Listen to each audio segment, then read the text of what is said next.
Whether it's a bad smell or the sight of Brussels sprouts, we all know the feeling of disgust. Sometimes it can save us from potentially damaging activities, while other times it makes us turn up our noses at otherwise perfectly good opportunities. However, what actually is this feeling? Let's go explore the science of disgust. There is a growing body of research that suggests that disgust is more of a driving factor in our decision making than we originally thought. And it affects areas that we wouldn't have suspected, including our spending habits and even our political views. However, everyone experiences it differently, with some being more affected than others.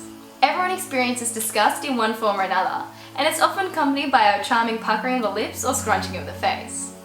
We know that disgust developed as a reaction to save us from illness or death, which is why we often feel disgust towards things that can cause sickness, like vomit, fecal matter, expired foods, and in some cases insects. This became somewhat more difficult when humans became super social. This means that in any one day you could come into contact with thousands of other people, all of which are potential disease bags.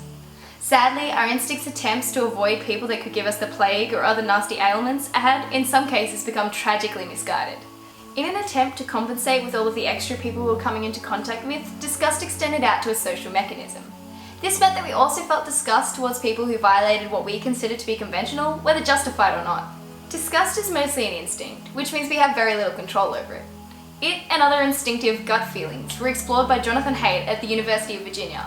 His research suggests that these instinctive feelings play more into a person's sense of morality, what's right and what's wrong, than logical judgment does. This is how disgust plays into how you vote. The more easily disgusted you are, the less likely you are to accept changes, therefore the more likely you are to vote conservative. Disgust can even make you a bad business mogul. In a study by Carnegie Mellon University, half the participants were shown a disgusting scene from the movie Trainspotting and asked to sell a pack of pens, which they did so for $2.74. The other half of the group was shown a picture of a nice reef, and they then sold the pens for over double the price.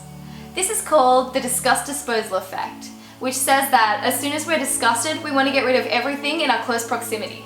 Not all hope is lost though. It is possible to slowly condition yourself out of feeling disgust by continued exposure over time. However, next time you see a cockroach skittering across the floor and you want to curl your lip up, just know it's your instincts trying to keep you alive. That's the science of disgust. Slightly unscrambled.